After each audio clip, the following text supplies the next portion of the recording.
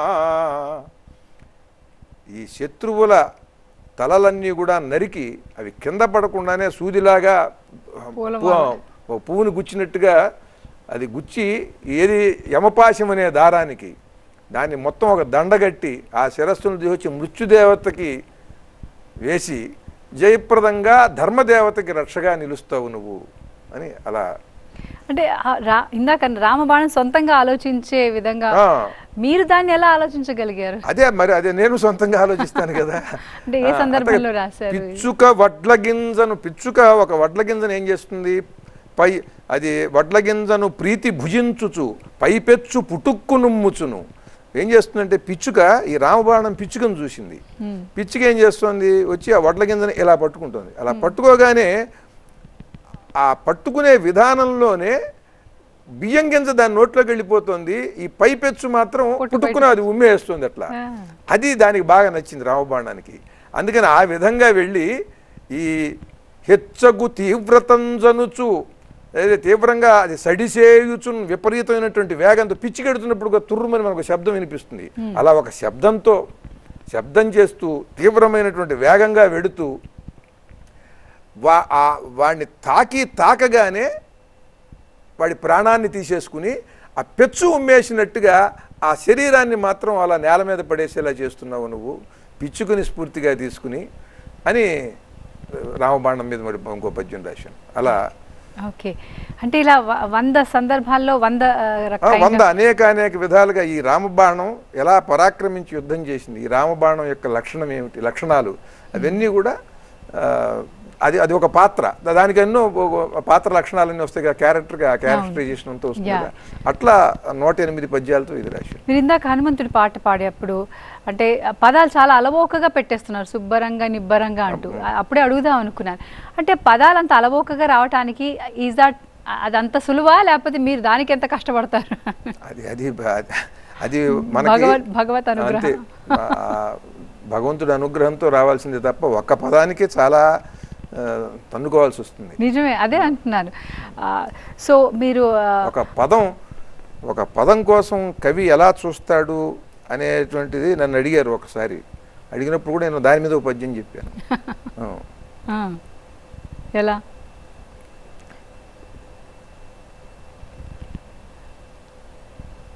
దిగులుగా తలుపు వైపుకు పతివ్రత వేచుచు చూచినట్లుగా కవి ఆ పదం కోసం అలా చూస్తాడు.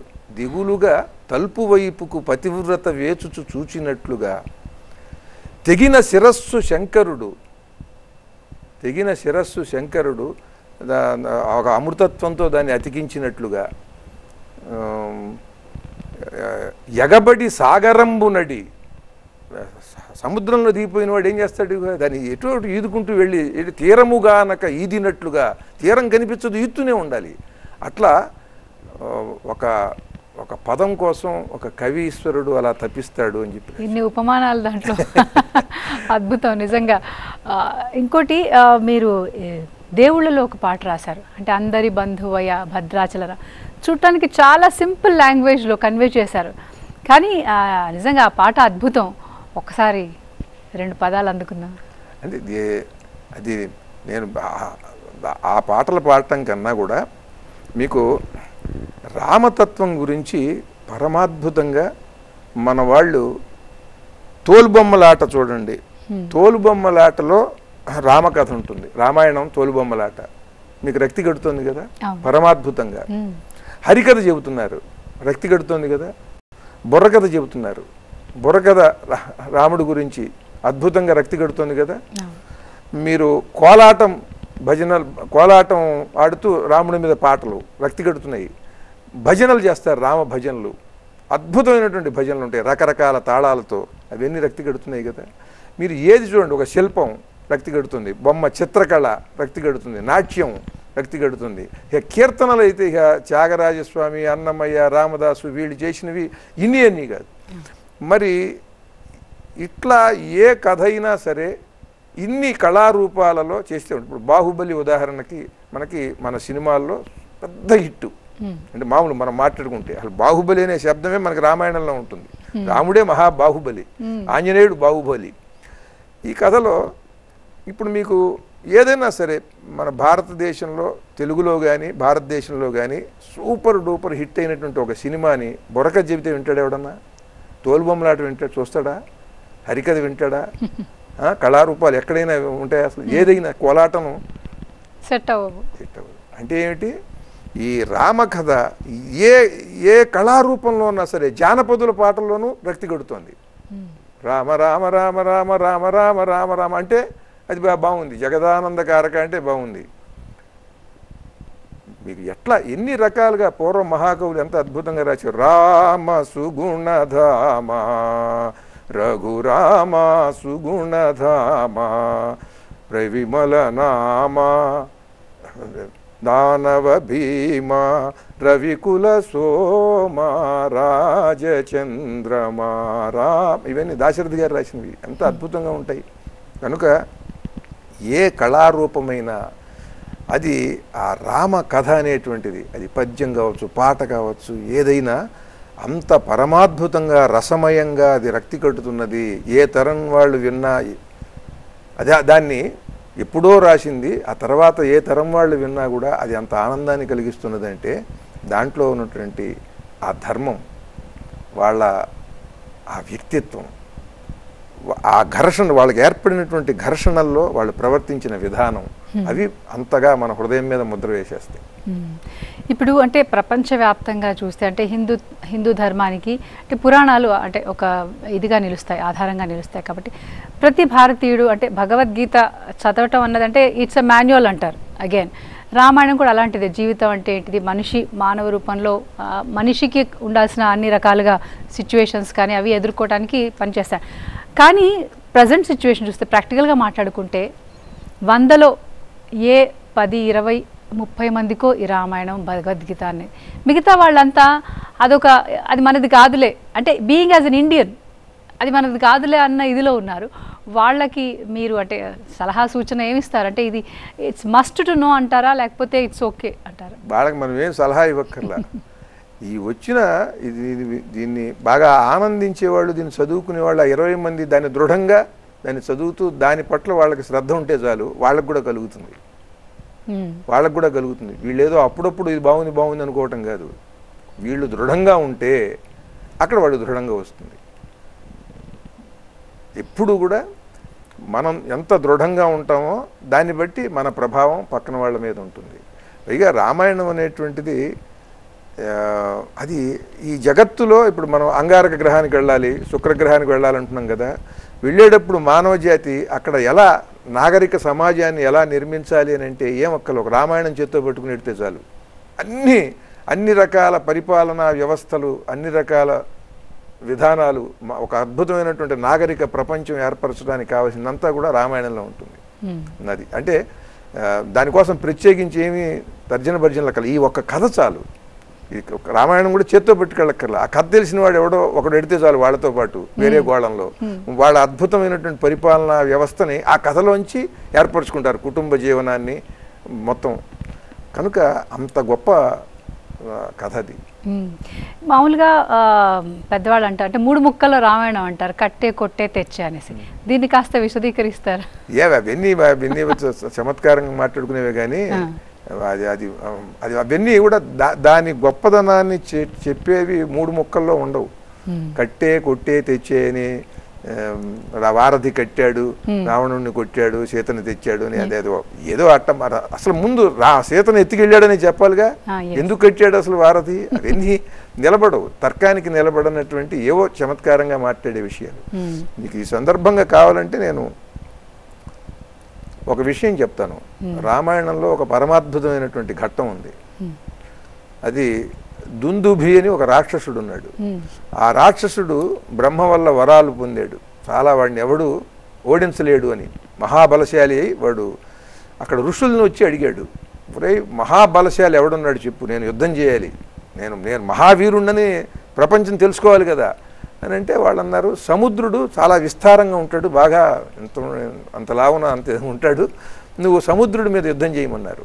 సముద్రుడి దగ్గరికి వెళ్ళి, రా సముద్ర సాగరా రా, నేను నీతో యుద్ధానందాన్ని పొందాలని వచ్చాను అని అడిగాడు. అడిగితే వాడు సముద్రుడు లేచి దండం పెట్టి, వీడితో నాకు యుద్ధం ఏమిటి అనుకున్నాడు. అనుకుని, నేను ఊరికినే కనిపిస్తాను ఇట్లా, ఇంత కెరటం పెద్దన ఉవ్వెత్తును లేస్తుంది, ఏదో కండ అనుకుంటున్నావు కాదు, ఇది ఊబకాయం, ఇది మళ్ళీ వెంటనే పడిపోతుంది ఆ కెరటం, నేను చెంచలుండి నేను చెలించిపోతూ ఉంటాను, నేను నిలవలేను యుద్ధంలో, నేను కనిపిస్తాను, ఇది ఊబకాయం నాది కాదు.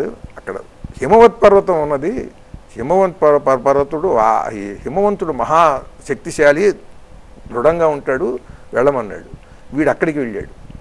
అక్కడికి వెళ్ళి అక్కడ ఉన్నటువంటి శిఖరాలని వాటన్నిటినీ కూడా చిన్నాభిన్నం చేసి వాడు చేస్తుంటే, ఆ హిమవంతుడు పైనుండి నమస్కరిస్తూ వాడికి కనిపించి, ఎందుకు నువ్వు నా శిఖరాలన్నీ ఇలా ఛిద్రం చేస్తున్నావు, నేను నీకు ఏం అపకారం చేశానంటే, ఏం లేదు, నువ్వు చాలా బలవంతుడివి భూమి మీద అని నేను తెలుసుకున్నాను, సముద్రుడు చెప్పాడు, అందుకని నువ్వు నాతో యుద్ధానికి రా అన్నాడు.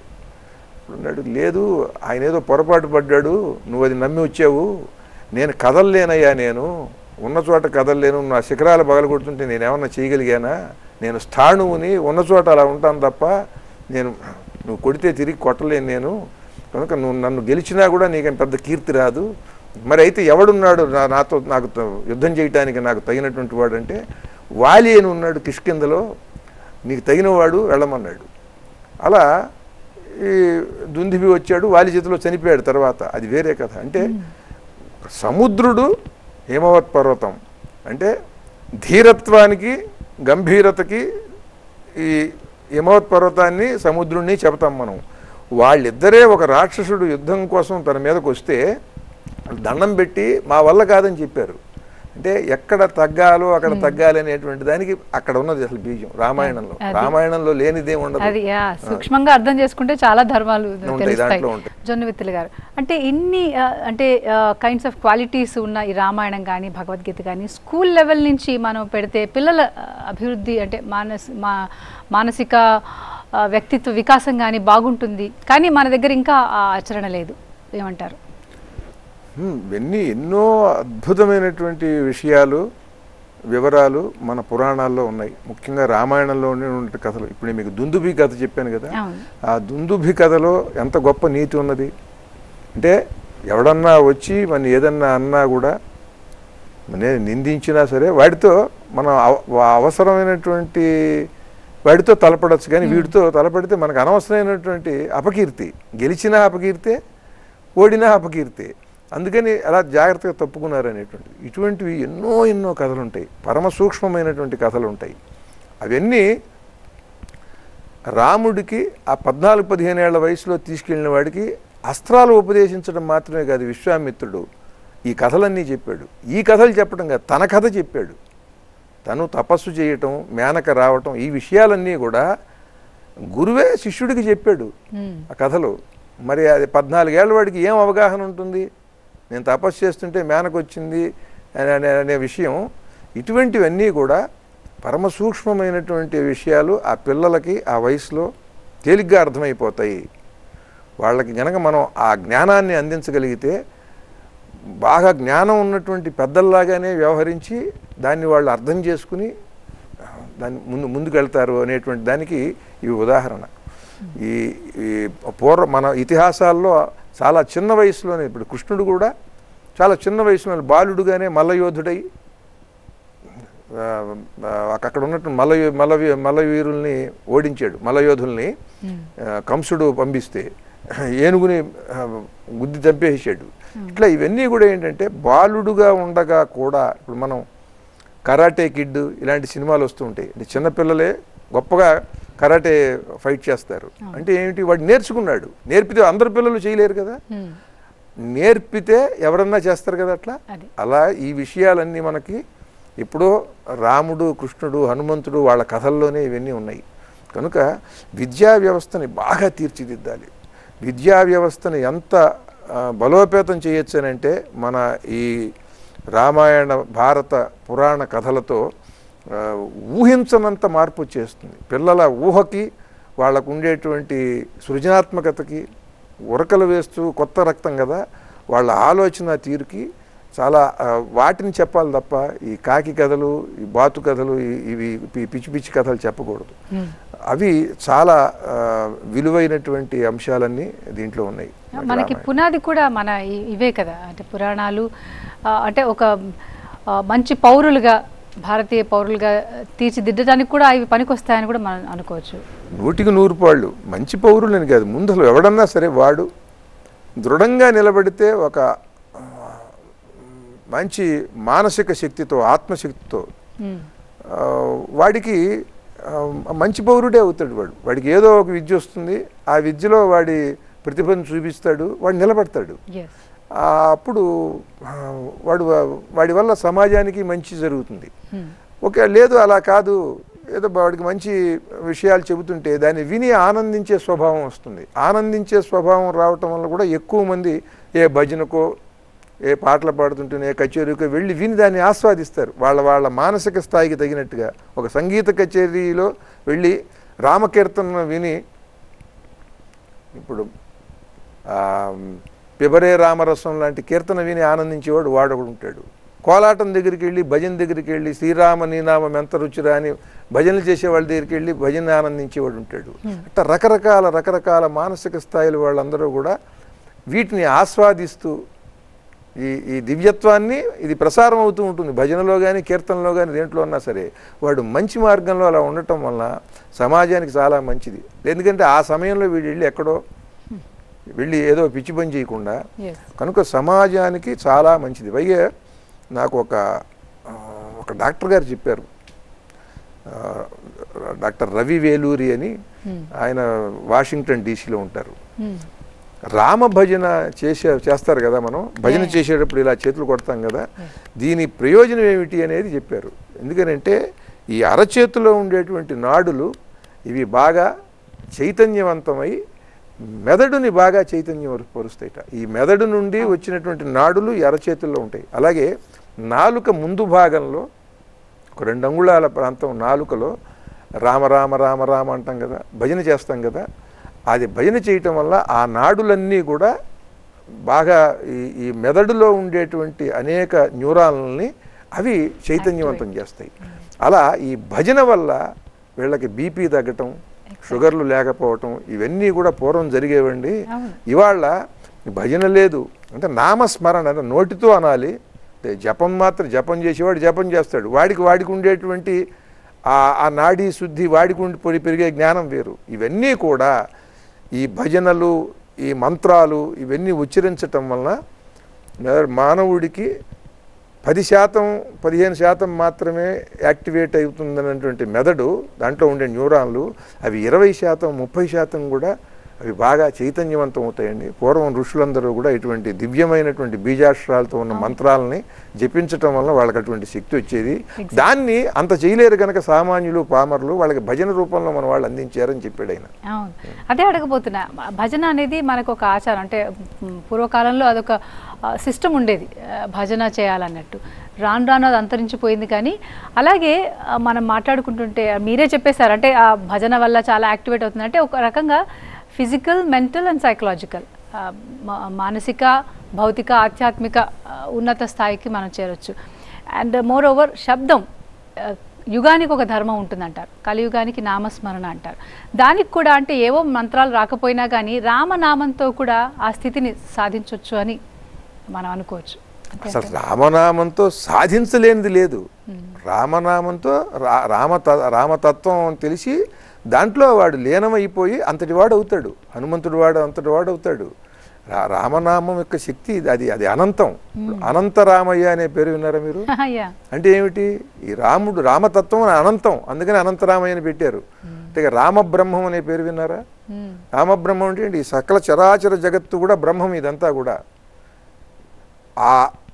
ఆ బ్రహ్మము ఏమిటంటే అది రామం అనమాట, రామతత్వంతో కూడుకున్నది, అందుకనే రామబ్రహ్మం అని పెట్టారు మన వాళ్ళు. అదంతా తెలిసి అనంతరామయ్య, రామబ్రహ్మం ఇటువంటి పేర్లన్నీ ఎలా వచ్చాయి?